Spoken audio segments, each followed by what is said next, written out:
오늘은 뉴턴의 3법칙을 비롯한 고전역학에 대해서 한번 말해보고자 합니다. 뭐 공무원 시험이나 아니면 뭐 수능 시험이든지 물리학을 하는 과정에서 그 개념을 잘 정립하지 못하고 하다 보면은 노력은 많이 들이는데 결과가 좋지 않은 경우들이 있습니다. 어떤 개념에 대해서 명확히 이해를 하면 시험 문제 푸는데도 도움이 되고, 그리고 세상이 돌아가는 이 자연이 돌아가는 그 원리에 대해서, 그 법칙에 대해서 더 잘 이해할 수 있을 것 같습니다. 자, 요즘 양자역학에 대한 그런 관심이 아주 높은데 참 어려운 개념입니다. 하지만 고전역학은 우리가 직관적으로 이해하기가 할 수 있고, 또 금방 증명할 수 있고 좋은 예를 금방 찾을 수 있어서 공부하기가 한결 수월한 편입니다. 자, 바로 시작하겠습니다. 고전역학에서 제일 중요한 부분으로 삼는 게 뉴턴의 3법칙입니다. 뉴턴의 3법칙. 이거 워낙 모르는 분들이 없으시니까 간단히 짚어보면, 첫 번째 관성의 법칙, 두 번째 가속도의 법칙, 세 번째 작용 반작용 법칙,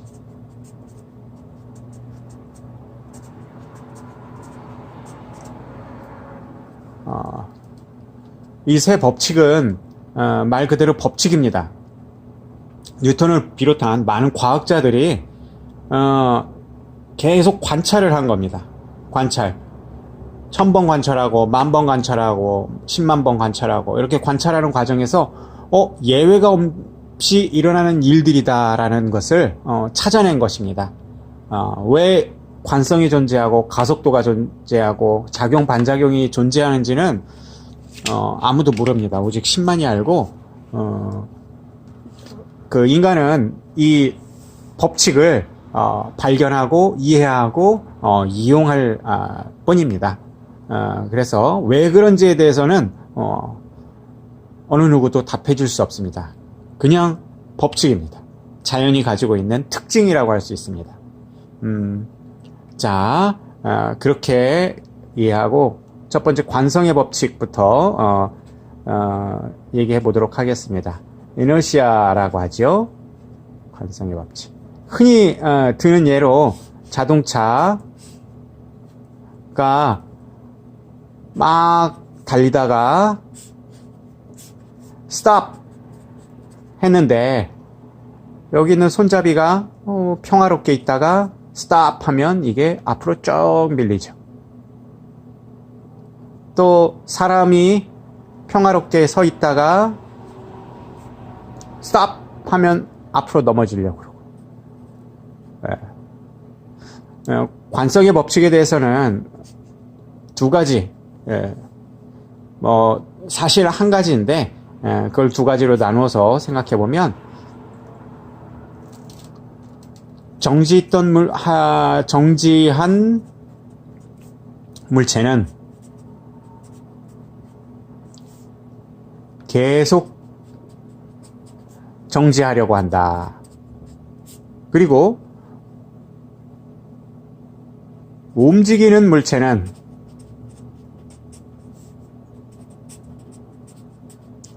계속 움직이려고 한다. 이게 관성입니다. 그 상태를 그대로 유지하려고 한다라는 겁니다. 여기서 정지하고 있는 물체는 그대로 있고 싶어 합니다. 근데 한번 요 차가 움직이기 시작하면 그 움직임과 똑같이 요 손잡이와 사람이 움직이기 시작했는데 멈추니까 계속 움직이려고 하는 겁니다. 이런 예를 많이 생각해 보면 주변에서 많이 찾을 수 있습니다. 우리 흔히 말하는 원운동. 원운동도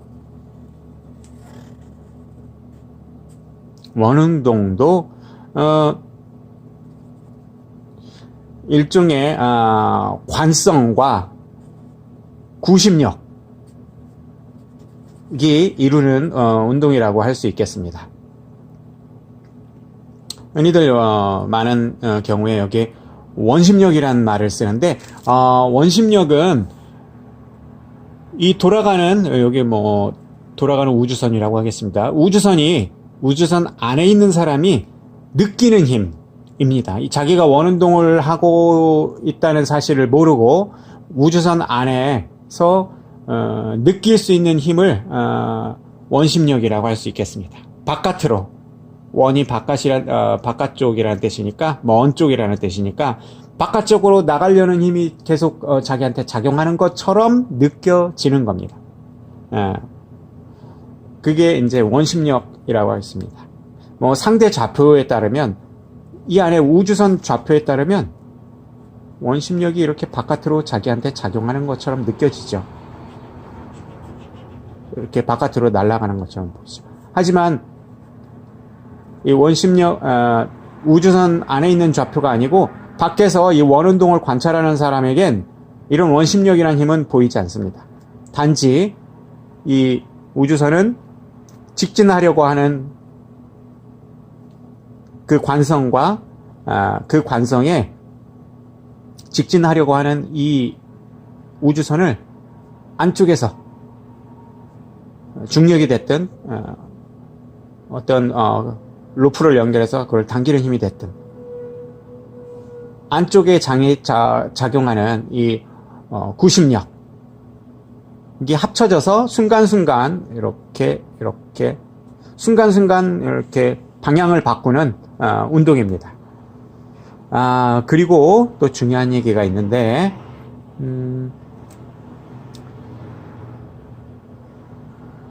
계속 움직이는 물체가 계속 움직인다는 얘기는, 여기서는 이 움직임은 반드시 직선 운동만 말합니다. 직선 운동만. 이렇게 움직이는 물체는 직선 운동이 아니고, 이렇게 움직이는 물체는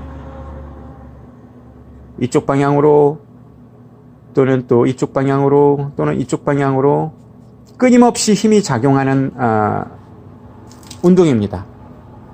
이 곡선 운동은, 원운동을 비롯해서 곡선 운동은 이미 가속도 운동입니다. 관성 운동이 아니고 가속도 운동에 해당됩니다. 그 차이를 꼭 아시고 관성을 이해하면 되겠습니다. 그리고 이제 그 다음 가속도, acceleration 운동에 대해서 보겠습니다. 이 원운동 한 가지만, 원운동은 또 비슷한 예로 자동차 운전을 하는데 이 자동차가 갑자기 왼쪽으로 꺾으면 사람 몸은 오른쪽으로 움직이는 것처럼 느껴집니다. 또 이렇게 커브를 빠른 속도로 지나가게 되면 바깥으로 날아갈 것 같은 느낌을 받게 됩니다. 그때도 원심력이라고 느끼는 건 요 차 안에서 느껴지는 가상적인 힘이고, 사실은 이 사람은 직선 운동을 하려고 하는데 관성이 있는데 이 차가 옆으로 이동하는 겁니다. 차가 옆으로 빠르게 이동하니까 이 차 안에서는 바깥으로 이동하는 것처럼 느끼는 겁니다. 그거 역시 관성의 좋은 예라고 할 수 있겠습니다. 자, 이번엔 acceleration, 아주 유명한 수식 F는 ma가 되겠죠. 여기서 acceleration은 요 A에 해당됩니다. A는 도대체 가속도라는 거는 뭐냐?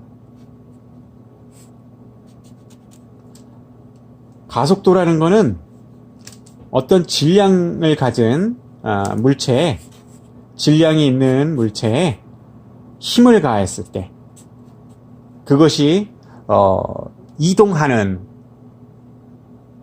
그 상태를 말합니다.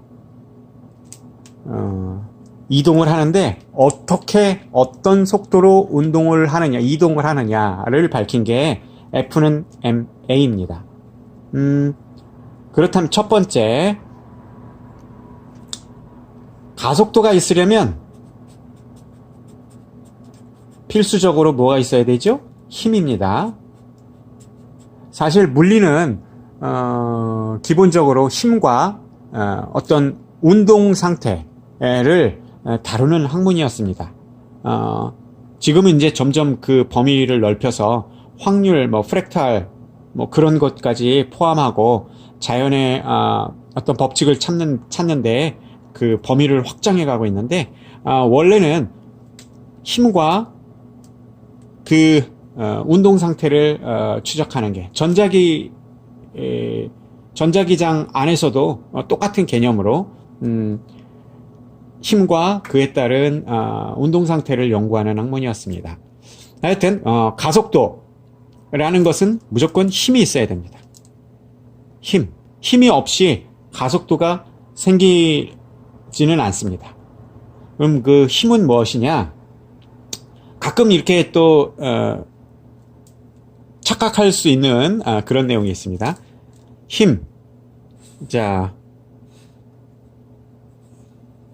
공이 있습니다.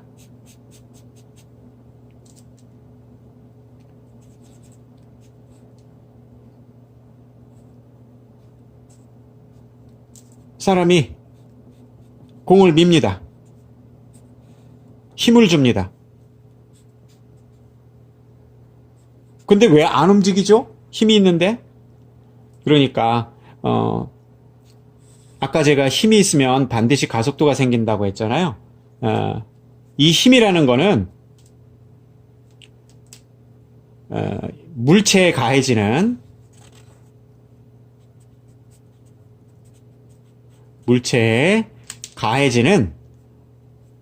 외력의 합입니다. 외력의 합이라고 이해를 하셔야 합니다. 외력의 합이 뭐냐?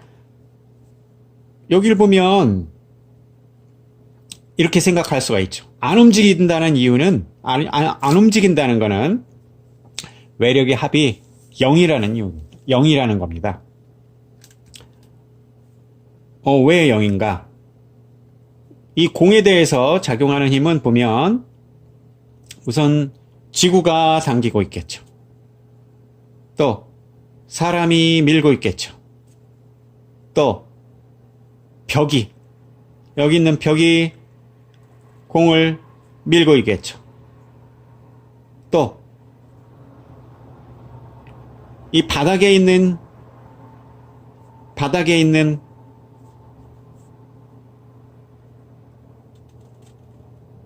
공과 맞닿는 부분이 공을 밀어내고 있겠죠. 그래서 어떻게 됩니까? 사람이 미는 힘은 벽이 미는 힘과 평형을 이루고, 또 지구가 당기는 힘은 바닥이 밀어 올리는 힘과 평형을 이루고, 그래서 이 공에 가해지는 외력의 합은 0이 되는 겁니다. 그래서 공이 안 움직이죠. 다시 F는 ma 또는 A는 M분의 F에서 이 F란 그냥 힘이 아니고 물체에 가해지는 외력의 합입니다. 그것을 잘 살펴야지 물리 문제를 푸는데 오해가 없을 것입니다. 그리고 일단은 이렇게 넘어가도록 하고요. 나중에 F는 ma에서 미적분학이 나오는데요. 미적분에 대해서는 따로 다루도록 하겠습니다.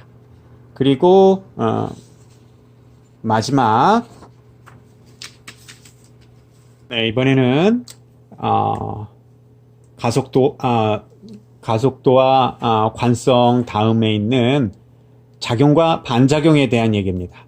많은 분들이 헷갈려하는 내용입니다. 잘 따라오시면 이해하시는 데 도움이 될 겁니다. 작용과 반작용은 그 정의가 이렇습니다. 물체 A가 B에 힘을 주면 B는 똑같은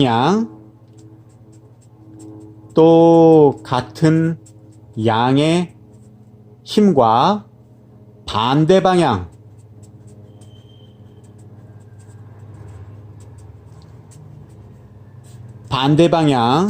똑같은 양의 힘을 반대 방향으로 A에게 돌려준다는 겁니다. 눈에는 눈, 이에는 이.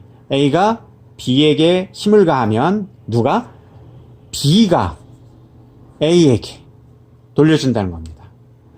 이 누가와 누구에게가 무척 중요한 내용입니다.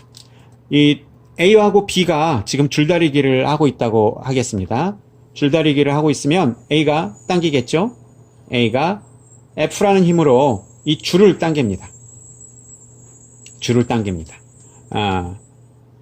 그러면 이 힘은 어떻게 표현할 수 있냐면 힘의 표현은 그 위치마다 각각 다르게 할 수 있습니다.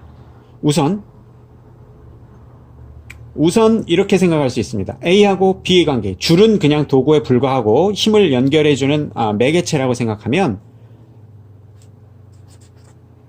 B에게 일어나는 일은 A가 B를 당기는 일입니다. 어느 힘으로? F로. 그런데 왜 B가 안 움직일까요? F로 B를 당기고 있는데 왜 B가 안 움직이죠? B에 지금 가해지는 힘을 가하고 있는 것은 또 뭐가 있을까요? 이 줄에 의해서 F를 당기는 거. 바로 이 발바닥에서 이 지면이 B를 반대 방향으로 밀어주고 있습니다. 갑자기 웬 힘이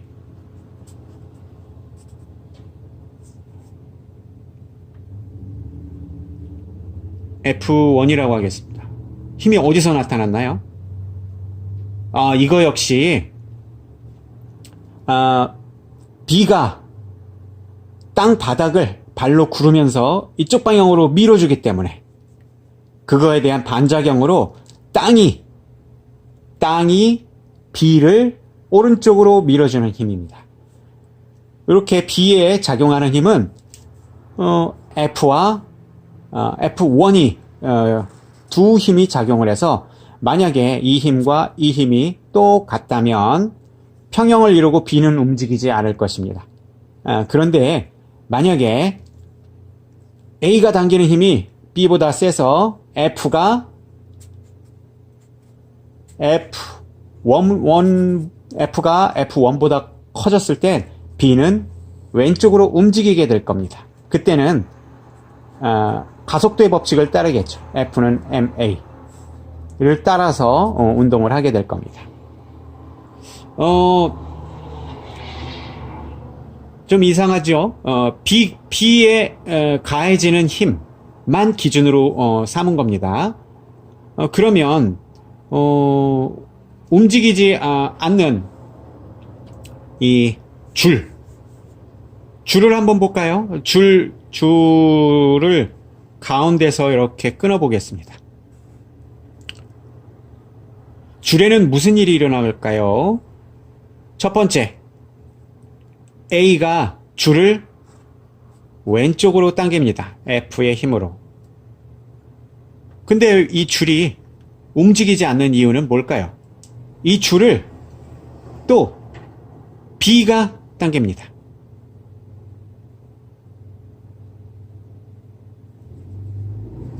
F1의 힘으로. 그래서 이 줄은 F와 F1의 평형을 이루고 있는 겁니다. 그럼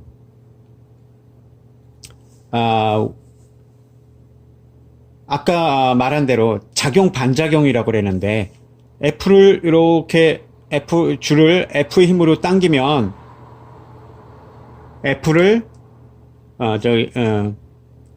줄을 F의 힘으로 A가 당기면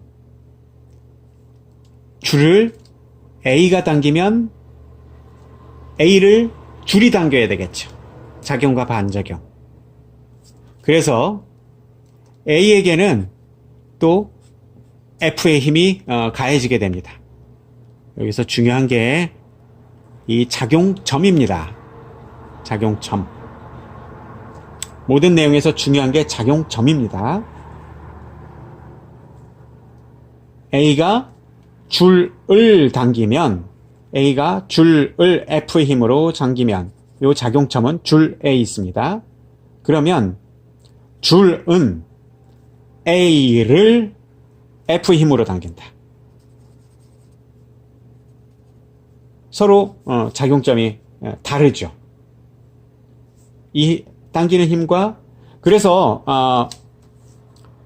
가끔 그런 문제가 나오죠. 작용 반작용에 해당되는 것은 그리고 평형에 해당되는 것은 그것은 그걸 구분하는 것은 간단합니다. 작용과 반작용은 아까 말했듯이 주어와 그 대상이 서로 반대가 되는 경우입니다. A가 B에 힘을 가하면 B가 A에 힘을 가한다. 힘의 작용점이 서로 반대입니다. 이 둘의 힘은 서로 합쳐지는 힘이 아닙니다. 왜냐하면 작용점이 다르기 때문입니다. 그 사실을 바탕으로 다시 살펴보면 B에 가해지는 B한테 일어나는 일을 보겠습니다. A가 줄을 당김으로써 그 힘을 B한테 전달해서 B를 A가 F로 당기면 요거에 대한 반작용은 말을 바꾸면 되죠. 말을 바꾸면 됩니다. 주어를 바꾸면 됩니다. 여기서는 이제 줄에 해당되겠죠. A가 줄을 통해서 힘을 가하니까 줄이 B를 당기면 B가 줄을 당긴다. 그 힘은 작용과 반작용입니다. 줄이 B를 당기면 B가 줄을 당긴다. 그게 작용 반작용의 힘입니다. 그리고 또 이 땅에서도 일어나는 일도 마찬가지고요. 원인은 뭡니까? 원인은 이 B가 땅을 구르고 이쪽 방향으로 땅을 밀잖아요. B가 땅에서 일어나는 땅을 밀면 땅이 B가 이렇게 있고 B가 땅을 밀면 땅이 B를 이쪽으로 모인다. 이 둘의 힘은 합쳐지는 게 아닙니다. 땅이 B를 미는 힘은 B에 작용하는 힘이고 B가 땅을 미는 힘은 땅에 작용하는 힘입니다. 요것은 서로 합쳐지는 힘이 아닙니다. 그렇게 작용과 반작용에서는 작용점이 어디인가, 그리고 힘을 전달하는 주체가 누구인가가 중요합니다. 줄에서도 A가 줄을 당기면 줄이 A를 당긴다. 그래서 줄이 당긴 힘에 의해서 A가 이렇게 당겨지는 겁니다. 그런데 왜 A가 안 끌려가나요? A 역시 버티기 위해서 땅에 힘을 줍니다. A가 땅에 힘을 주면 땅이 A를 이쪽으로 힘을 가해 주는 것입니다. 그래서 만약에 그 힘이 같다면 평형을 이루고, 만약에 B가 당기는, 줄이 당기는 힘이 더 세다면 이쪽으로 이동하게 되고, 또는 A가 땅을 구르는 힘이 더 셌다면 A가 왼쪽으로 이동하게 되고, 그렇게 되는 겁니다. 평형이라는 것은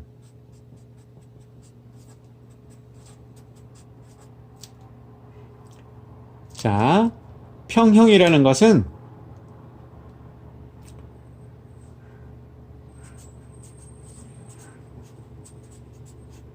정지된 물체의 가해지는 힘의 합이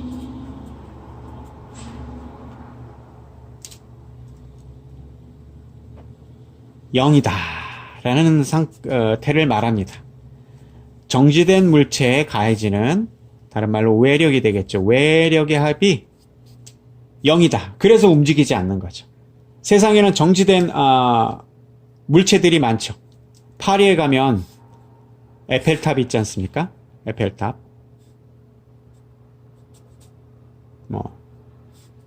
이렇게 에펠탑이 있겠죠?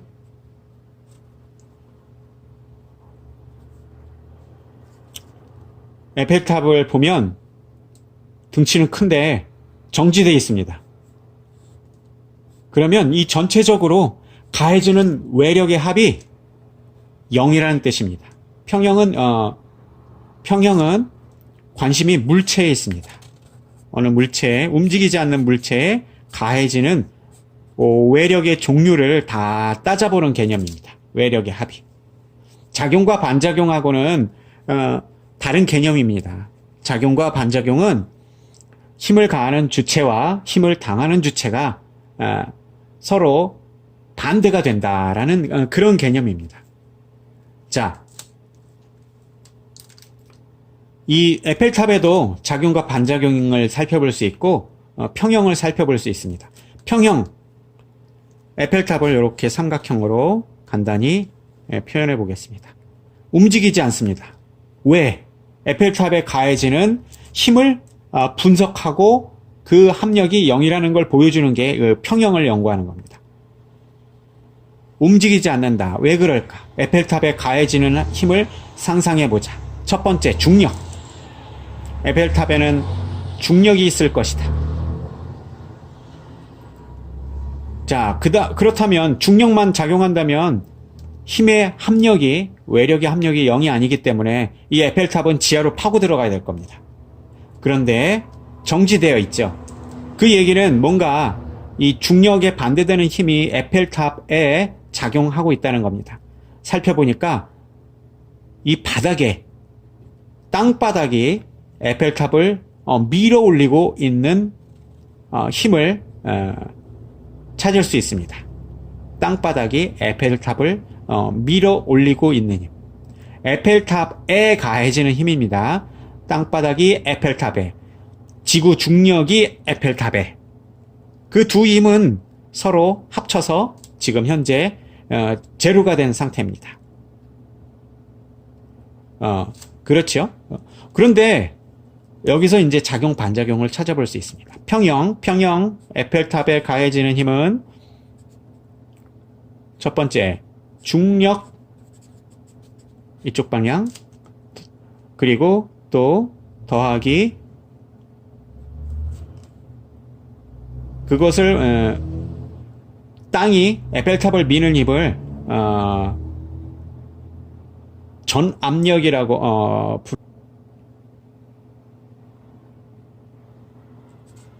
전압력이라고 쓰겠습니다.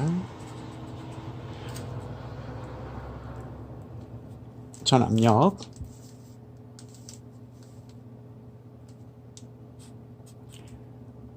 땅바닥이 에펠탑을,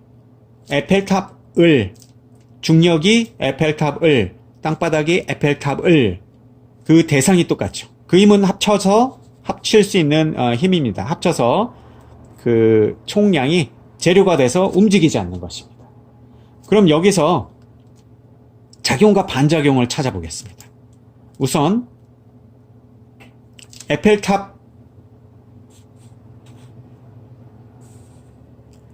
에펠탑에 가해지는 중력,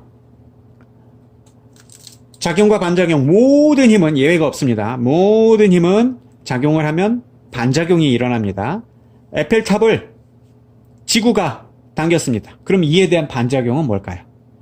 주어와 대상을 바꾸면 됩니다. 에펠탑을 지구가 에펠탑을 반대로 바꾸면 에펠탑이 지구를 당기는 힘입니다. 이 두 힘은 합쳐질 수 있다? 합쳐지는 개념이 아니다. 왜냐하면 지구가 에펠탑에 가해지는 힘, 에펠탑이 지구에 가해지는 힘, 서로 합쳐지는 힘이 아닙니다. 이런 것 중력과 전압력처럼 그런 힘이 아닙니다. 이렇게 주어와 대상이 서로 반대가 되는 짝을 이루는 힘을 찾아볼 수 있는 겁니다. 그리고 아까 전압력이라고 그랬죠. 이 전압력이라는 건 뭐냐?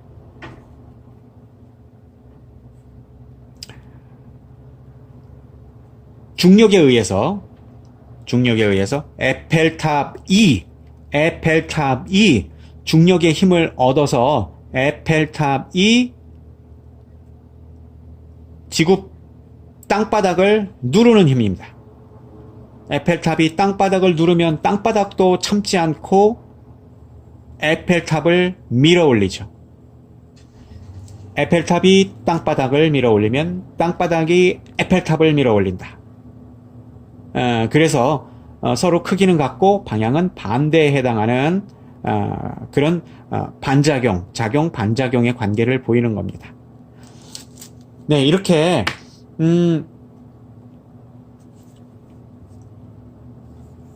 작용 반작용을 살펴봤는데요. 무척 중요한 내용이라서 작용 반작용에 대한 개념을 조금만 더 잡도록 하겠습니다. 헷갈리는 분들이 아주 많습니다. 뭐라고 그랬죠? 작용 반작용은 주어와 대상을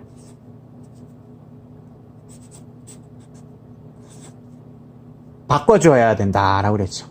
A가 B에게 했다면 B가 A에게. 이 내용이 제일 중요한 겁니다. 누구에게 가해지는 힘인가? 자, 흔히 많이 드는 예로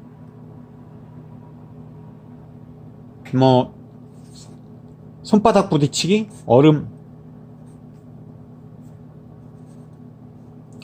얼음판에서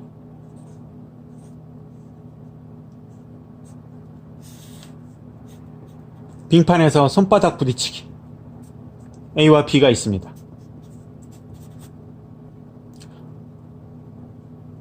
둘은 A와 B는 동시에 손바닥으로 팡 부딪힙니다. 그러면 A가 B한테 주는 힘은 예를 들어서 100N이라고 하겠습니다. 100N의 힘을 A가 B한테 줬으면 A가 100N의 힘을 B한테 줬으면 B도 어떻게 해야 돼요? 의지와 관계없이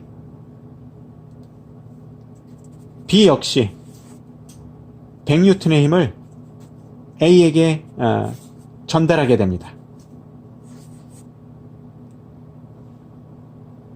그런데 왜 한 사람은 튕겨나가고 한 사람은 자리에 있고 그런 일이 일어나나요? 그거 역시 설명해 보도록 하겠습니다.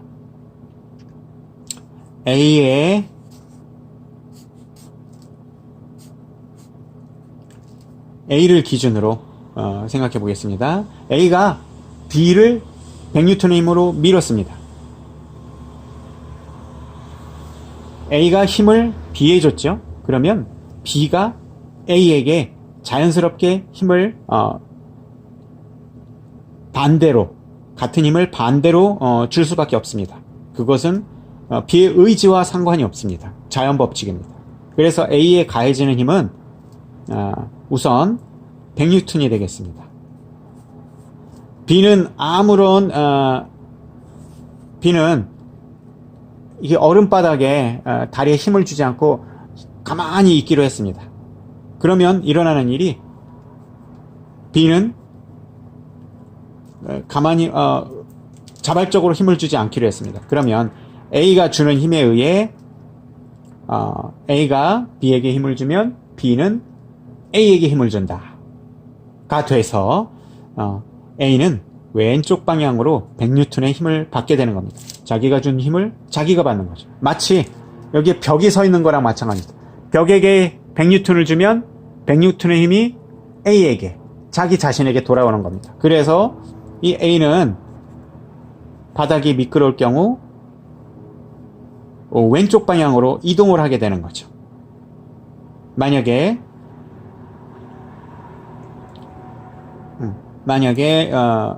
A가 10kg이다라면 말이 좀 A가 뭐 50kg이라면 F는 MA에 의해서 요 100N의 힘을 50kg으로 나눈 2m/s라는 세크 제곱이라는 가속도를 갖고 반대 방향으로 날아가게 됩니다.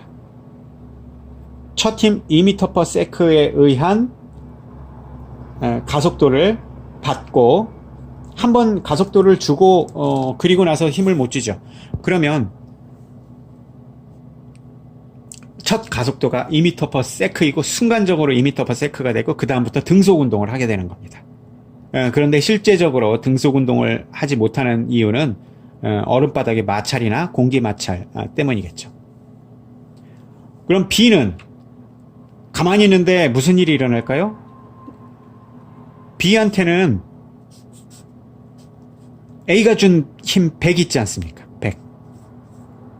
B는 몸무게가 100kg이라고 한다면 B 역시 100N의 힘을 100kg으로 나눠서 1m/s 제곱의 가속도를 순간적으로 아주 짧은 시간에 받게 됩니다. 그러면 그 힘을 받고 B는 운동을 합니다. 누가 더 빨라요?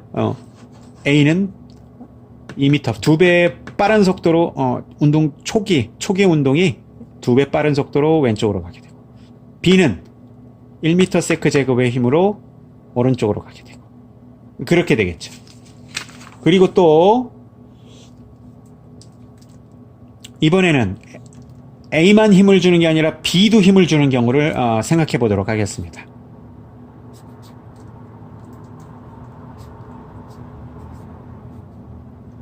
A가 100N의 힘으로 B를 주면 B도 100N의 힘으로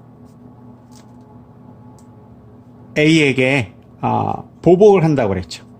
그게 반작용이라고 했습니다. 그러면 이번엔 B도 힘을 줍니다. B도 A를 200N의 힘으로 밉니다. 물론 그 힘의 원천은 이 바닥에 있습니다.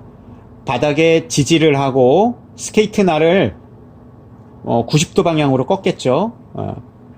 밀리지 않게 얼음바닥에 90도 방향으로 스케이트 날을 꺾어서 땅을 지지해서 땅을 밀치면 땅이 B를 미는 힘으로 A를 밀게 되는 겁니다.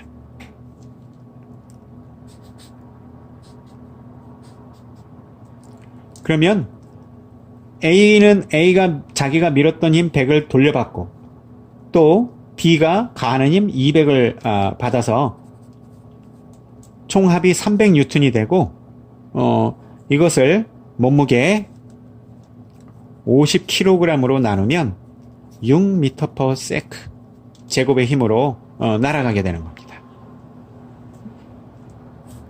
초기 가속도 6m/s 제곱의 속도로 왼쪽으로 날아가게 되죠.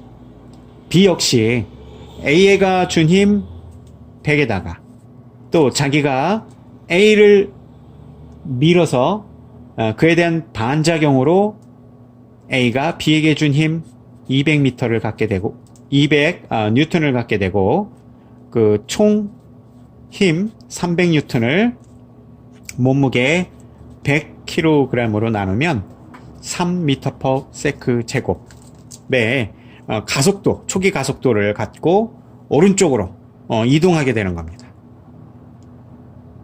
보면 둘이 힘을 줬지만 언제나 같은 외력을 받게 되고 같은 힘을 받게 되고 그리고 몸무게가 무거운 사람은 그 무거운 만큼 느린 가속도를 갖게 되고 가벼운 사람은 가벼운 만큼 빠른 가속도를 갖게 됩니다. 우선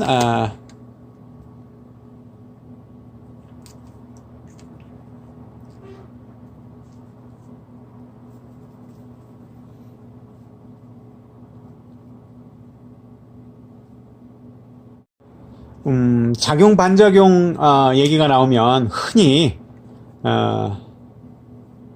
드는 예로 로켓 발사 예를 듭니다.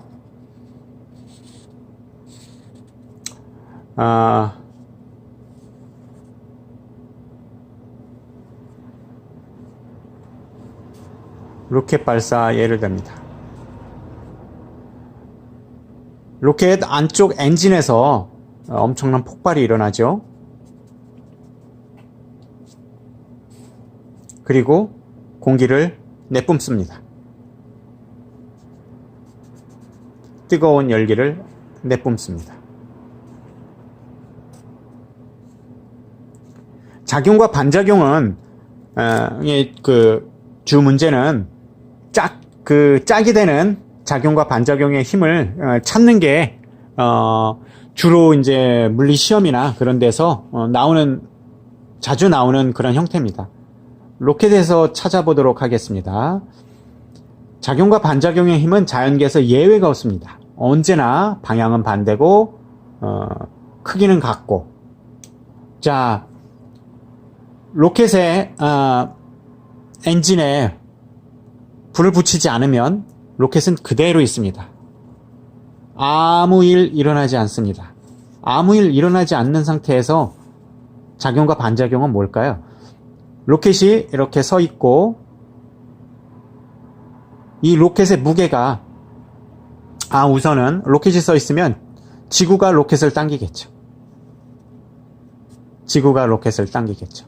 그러면 이거에 대한 반작용은 뭔가요? 주어와 대상을 바꿔라. 지구가 로켓을 당겼으니까 로켓이 지구를 당기겠죠. 로켓이 지구를 당기는 힘에 대한 반작용이 될 겁니다. 그리고 또 이 로켓이 지구가 당기는 힘을 받아서 그 힘으로 땅바닥을 누릅니다. 땅바닥을 누르면 땅바닥이 로켓을 떠받들어 줍니다. 그게 또 작용과 반작용의 힘이 되겠죠. 그런데 정리해 보겠습니다. 작반에 해당되는 것은 로켓이 지구를 또 지구가 로켓을 이렇게 짜게 되는 힘이 작용과 반작용입니다. 서로 대상이 달라요. 또 로켓이 땅바닥을 그러면 땅바닥은 로켓을 작용과 반작용은 이렇게 주어와 그 대상이 서로 바뀌는 겁니다. 그래서 서로 합쳐지는 힘이 아닙니다. 합쳐지는 힘이 아닙니다. 합쳐지는 힘을 보는 평형은 이 로켓이 서 있는데 왜 서 있지? 여기에 가해지는 힘이 뭐가 있을까? 하고 따져보는 과정입니다. 그래서 로켓이 왜 서 있을까요? 여기 로켓을 이렇게 잘라도 로켓은 이 공중에 떠 있을 겁니다. 그러면 로켓이 왜 서 있을까요? 우선 로켓에 가해지는 힘, 지구 중력이 있을 겁니다. 그러면 이 상부 로켓은 지구 중력이 있고 이 하부 로켓이 그 상부 로켓을 떠받들어 받쳐주는 힘이 있을 겁니다. 그 두 가지가 평형을 이루어서 정지해 있는 겁니다. 이제 로켓을 살펴보면 이 로켓 전체를 당기는 지구가 당기는 힘이 있습니다. 그리고 그러면 만약에 그 힘만 있다면 로켓은 땅으로 꺼져야 되겠죠. 이 위의 경우에도 상부 로켓에 지구가 당기는 힘만 있다면 밑으로 무너져 내려와야 되겠죠.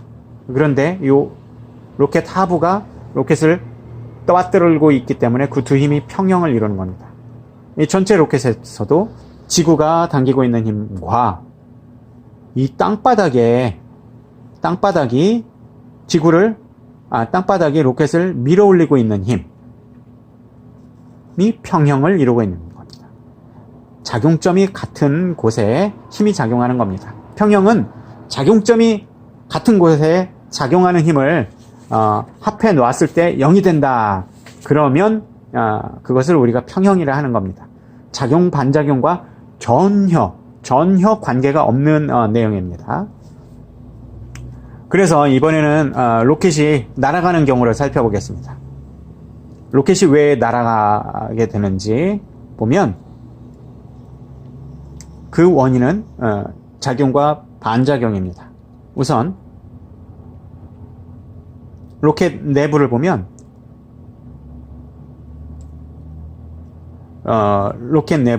폭발이 일어납니다. 폭발이 일어나면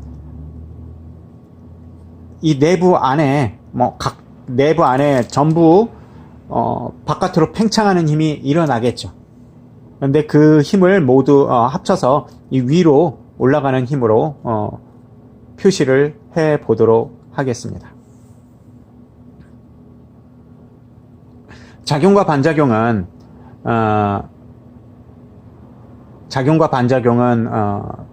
항상 짝이 되고 그 크기는 반대라고 했죠. 자, 폭발이 일어나서 로켓을 밀어 올립니다. 그 힘으로 로켓은 올라갑니다. 그러면 작용과 반작용이라고 그랬죠.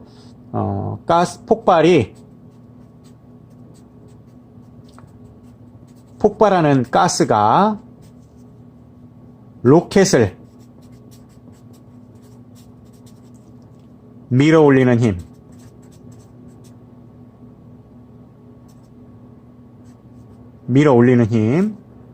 힘이 이에 대한 반작용은 뭘까요? 폭발가스가 로켓이 누구를? 가스를 미는 힘이 반작용이 되겠죠. 폭발이 뻥 하고 일어났습니다. 그러면 이게 로켓을 밀어 올리는 힘이 빵 발생하겠죠. 그러면 이 로켓 안에 있는 쇠 구조물이 가스를 받은 힘만큼 돌려주죠. 그래서 어떻게 돼요? 가스가 밑으로 내려가게 되는 겁니다. 그 힘에 의해서.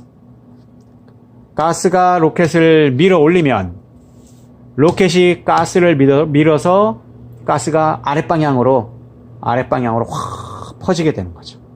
이게 작용 반작용입니다. 풍선이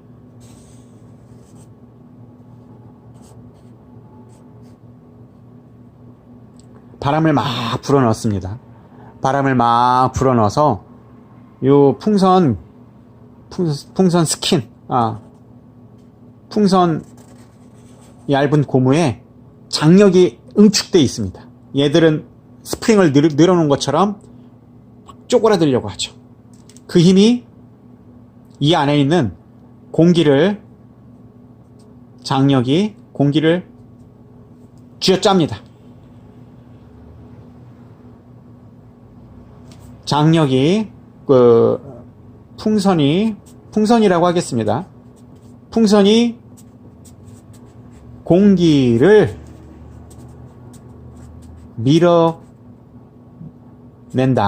밀어내는 힘. 이 힘들이 모두 합해져서 이쪽 방향으로 향하게 되겠죠. 풍선이 공기를 밀어냅니다. 그러면 그에 대한 반작용이 뭐라고요?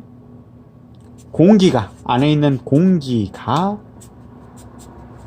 풍선을 밀어냅니다. 이게 작용 반작용 해당됩니다. 풍선이 공기를 팍 밀면 공기가 밀려나겠죠. 근데 밀려나는 공기가 가만히 있나요? 공기가 풍선을 밀어냅니다. 그래서 풍선은 슈 하고 날아가게 되는 거죠.